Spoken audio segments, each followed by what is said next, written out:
जय हिंद दोस्तों। आपका अपने YouTube चैनल आपकी उपलब्धि पर बहुत बहुत स्वागत है। आप सबका हमको इतना स्नेह इतना प्यार मिल रहा है, मुझे बहुत अच्छा लग रहा है कि आप सब मुझे बहुत सपोर्ट कर रहे हैं।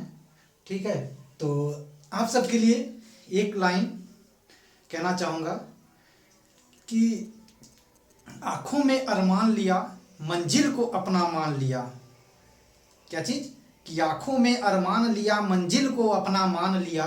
मुश्किल क्या आसान क्या, जब ठान लिया तो ठान लिया। हाँ मेरे दोस्त, देखिए जब हमको ना जब कभी भी कोई सफलता की राह पे चलते हैं तो हमको बहुत सारी मुश्किलें, बहुत सारी बैरियर्स आते हैं, लेकिन उस बैरियर्स से हमको घबराने नहीं है, हमको उसका सामना करना है, डट के सामना करने हैं। ठीक है, मंजिलें हमको डराएंगी, लेकिन उससे मंजिलें से डरने नहीं है, हमको उसको क्या करने, सामना करने हैं।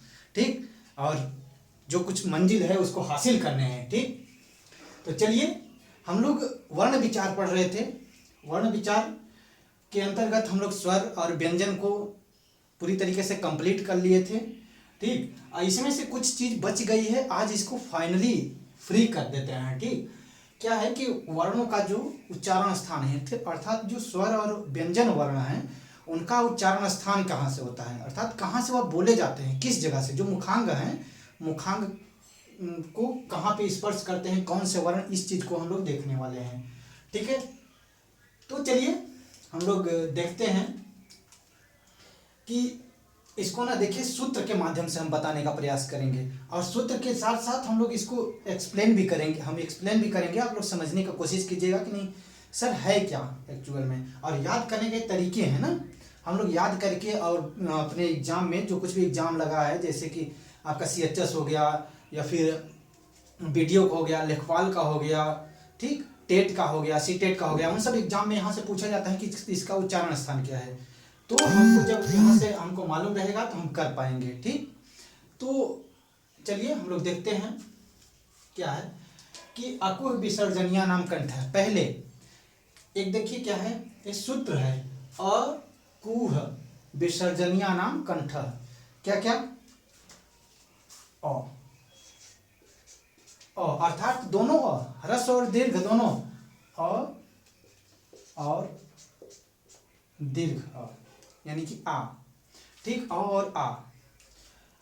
कु का मतलब यहाँ पे समझेंगे हम सब। कु का मतलब क्या है? कु का मतलब क वर्ग, चू का मतलब च वर्ग, टू का मतलब ट वर्ग। ट वर्ग में हम पीछे पढ़े थे ना कि ट वर्ग में क्या क्या चीज, कि ट ठ ड ढ ड़, ये चीज है ना। और चू वर्ग में, च वर्ग में क्या क्या चीज था? चू का मतलब च, छ, ज, झ, इय। ठीक, उतने वर्ण आ जाएंगे। तू का मतलब त वर्ग, त वर्ग का मतलब त थ द ध न। ओके, और पू का मतलब प वर्ग, प फ ब भ म। ठीक है जी, तो यहाँ से इन चीजों को समझिएगा आप। अकुह विसर्जनिया नाम कंठ, अर्थात अ और आ। अ का मतलब कि दोनों आ है, ह्रस्व और दीर्घ दोनों। ठीक, कु का मतलब क्या क्या हो जाएगा सर, आप बताइए। तो आप सब जानते हैं क्या हो जाता है, क, ख, ग, घ और अंग। यह 5 वर्ण हो गए का कु वर्ण, यानी कि कु। जैसे कि पाणिनि जी ने भी कहा था कि कु चु टू तू पू एते उदितः। क्या क्या? कु चु टू तू पू एते उदितः। इन पांचों का ना, पांचों वर्ग में जो रखे गए हैं वर्गीय व्यंजन हैं, उनको क्या बोलते हैं? उदित व्यंजन भी बोलते हैं। पाणिनि जी ने अपने अष्टाध्यायी पुस्तक में भी इसका उल्लेख किया है। ठीक, तो क ख ग घ अंग हम लोग हिंदी में भी इसको समझते हैं, तो थोड़ी सी संस्कृत की भी लैंग्वेज है, इसलिए हमने लिख दिया क्योंकि हमको याद करने में ना दिक्कत ना हो। हम जब इस सूत्र के माध्यम से सीखे रहेंगे तो एग्जाम में तुरंत कहेंगे कि अकुह विसर्जनिया नाम कंठ, यानी कि ऐसा कहाँ से उच्चारण होते हैं? कंठ से। क्या क्या? अ और आ, क ख ग घ अंग। कु का मतलब हम समझेंगे कि क वर्ग। ठीक, और ह का भी उच्चारण स्थान कहाँ से होगा भाई? ये जो ह है, ओके, कंठ से। विसर्जनिया नाम अर्थात विसर्ग। विसर्ग का मतलब क्या चीज? जो दो बिंदी लगी होती है। ठीक,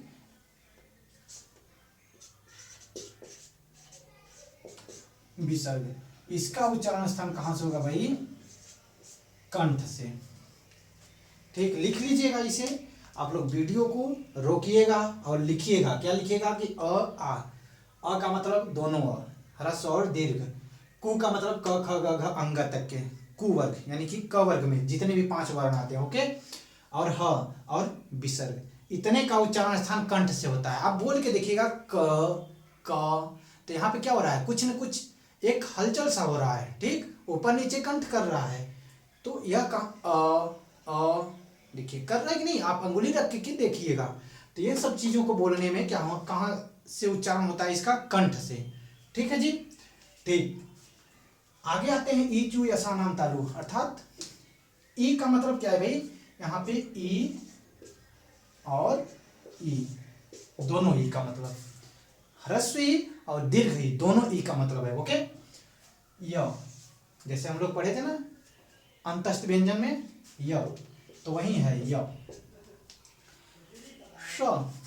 स बोले थे पीछे, ये क्या है? तालव्य स है।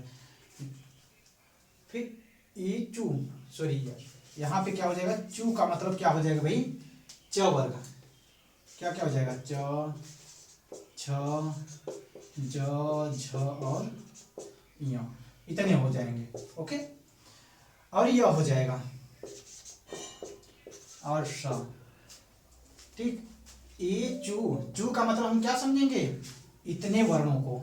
चू का मतलब, कु का मतलब जैसे कु का मतलब इतने वर्णों को समझे थे, वैसे ही चू का मतलब यहाँ तक के वर्णों, 5 वर्ण को समझेंगे। ठीक है जी।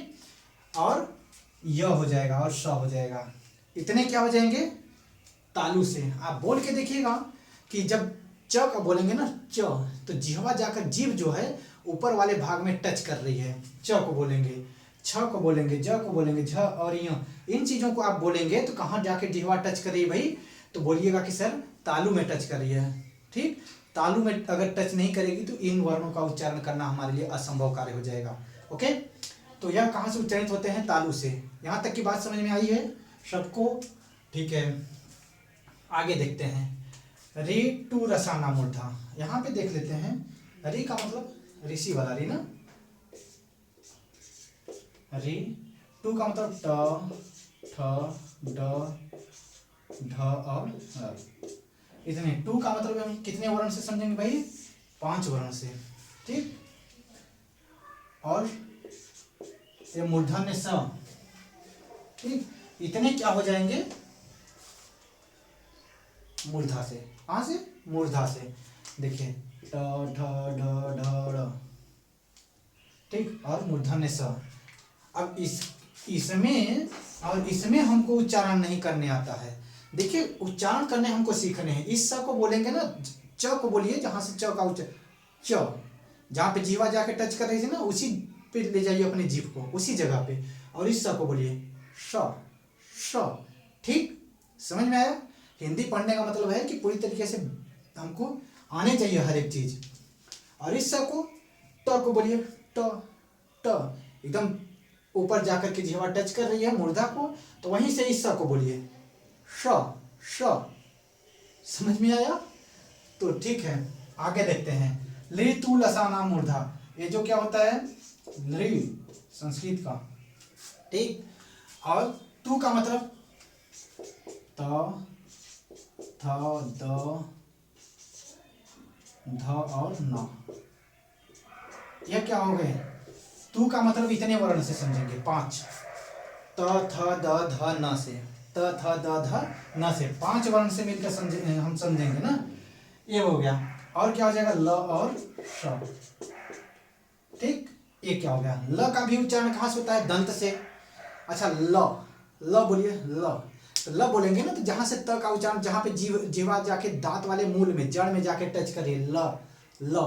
फिर स बोलिए स, तो जीवा जाके दांत के जड़ में अर्थात मूल में टच कर रही है, तो यह क्या हो गया?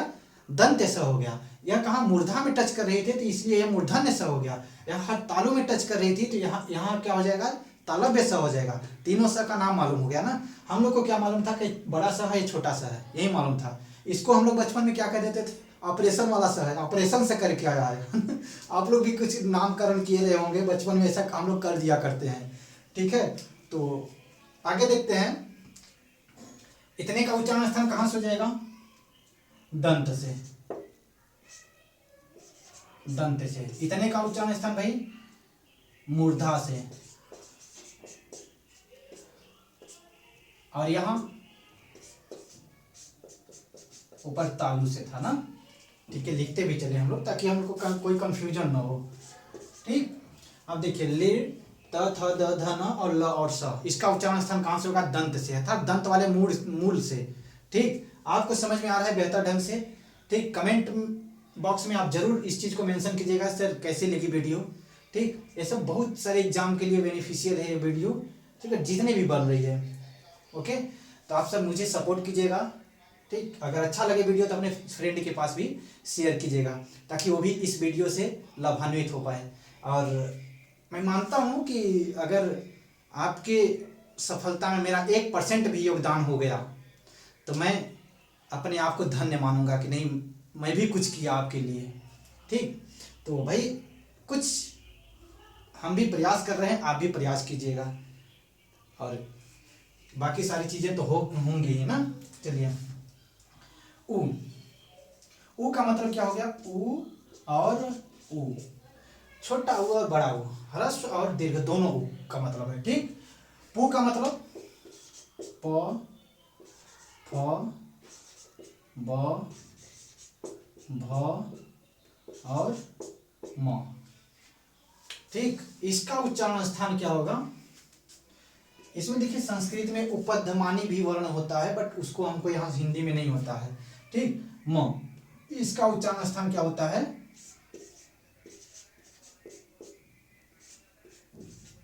ओष्ठ होता है। क्या होता है भाई?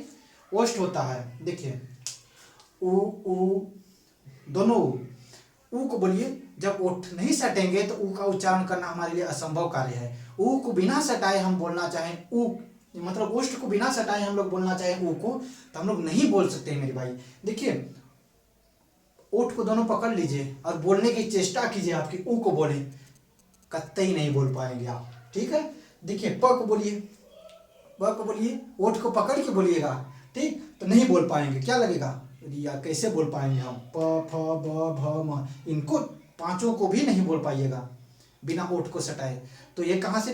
ओठ कहीं ना कहीं सटते हैं, ओठ के सटने के, स्पर्श करने के द्वारा ही इनका उच्चारण होता है, इसलिए इनका उच्चारण स्थान का होता है भाई ओष्ठ होता है। यह ओष्ठ से उच्चारित होते हैं। ओके, यहां तक की बात समझ में आई? ओके, आगे देखते हैं। य, यहाँ पे देखिए हम लोग पढ़ रहे हैं अंग, इय, र और न, म, इसका उच्चारण स्थान हम पिछले क्लास में देखे थे कि ये जो पांचों है ना, पांचों द्विस्थानी व्यंजन भी कहे जाते हैं। क्यों कहे जाते हैं अभी इस चीज का फिर से आपको बेहतर ढंग से मालूम होगा। देखिए य, म, अंग, र और न, ये पांच जो हैं, य, म, अंग, र, न, ये जो पांच हैं, क्या क्या? अंग, इय, ड़, न और म, ये जो पांच हैं यह नासिका से भी उच्चारित होते हैं। कहां से भाई? नासिका से उच्चारित होते हैं। अब देखिए यहाँ तो सर आप बता दिए नासिका से उच्चारित होते हैं, अर्थात इधर भी बताए हैं आपकी यह अंग कंठ से, इय तालु से, ड़ मूर्धा से, न दंत से, म ओष्ठ से, यहाँ पे नासिका भी बता रहे हैं सर।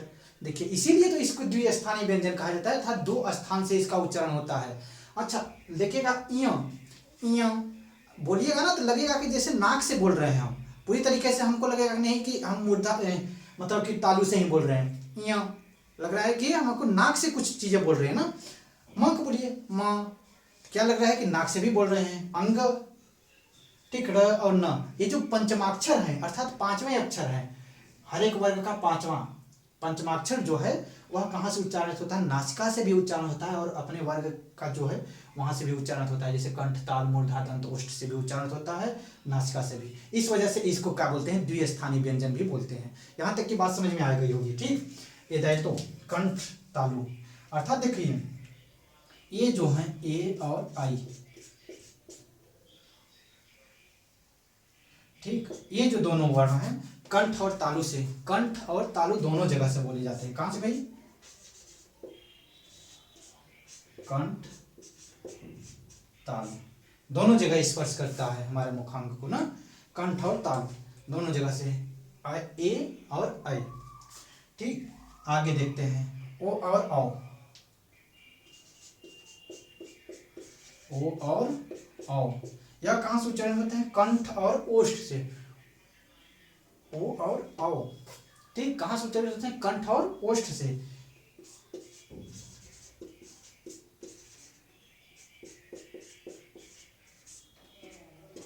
कंठ ओष्ठ, अर्थात कंठ से भी इसका उच्चारण साथ में होता है और ओठ को भी सटना पड़ता है, तब ये दोनों वर्ण उच्चारित होते हैं। यह कंठ के साथ साथ तालु को भी स्पर्श करना पड़ता था, दोनों जगह स्पर्श करती है जीवा। ठीक, कंठ में भी कुछ हलचल सी होती है और तालु में जाकर के जीवा टच करती है, इसी वजह से यहाँ पे दोनों उच्चारण स्थान है ना, साथ में दो जगह से मुखांग स्पर्श करते हैं। तो ये क्या हो गया? दोनों कंठ तालु, ये क्या हो गया? कंठ ओष्ठ। कंठ और ओष्ठ दोनों जगह से क्या होगा? ओ और औ।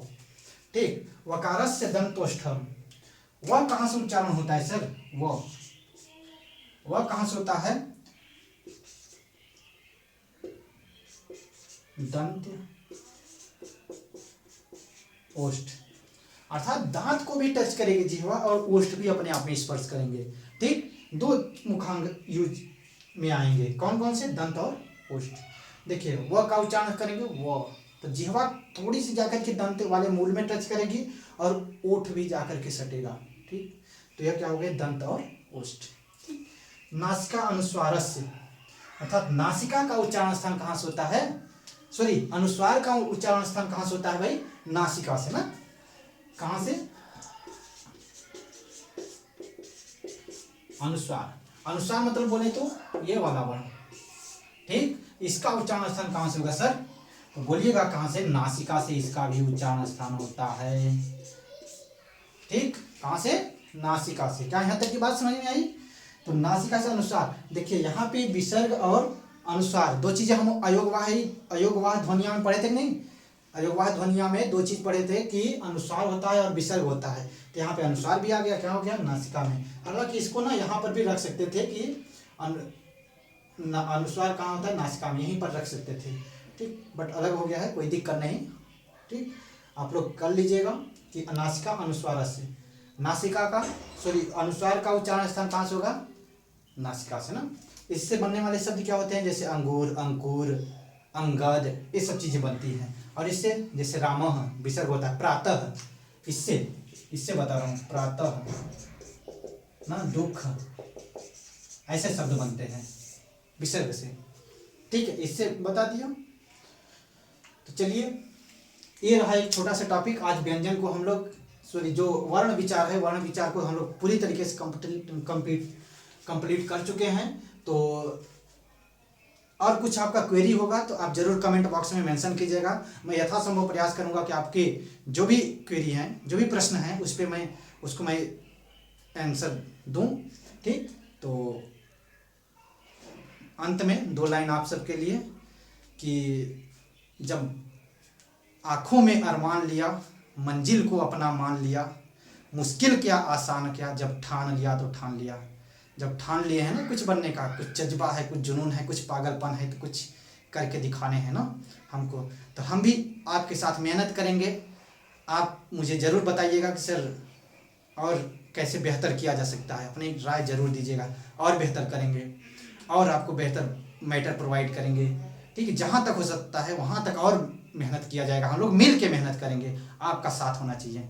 आप अगर साथ देंगे तो बेहतर करने का प्रयास करेंगे। थैंक यू, आप सब अपना ध्यान रखिएगा।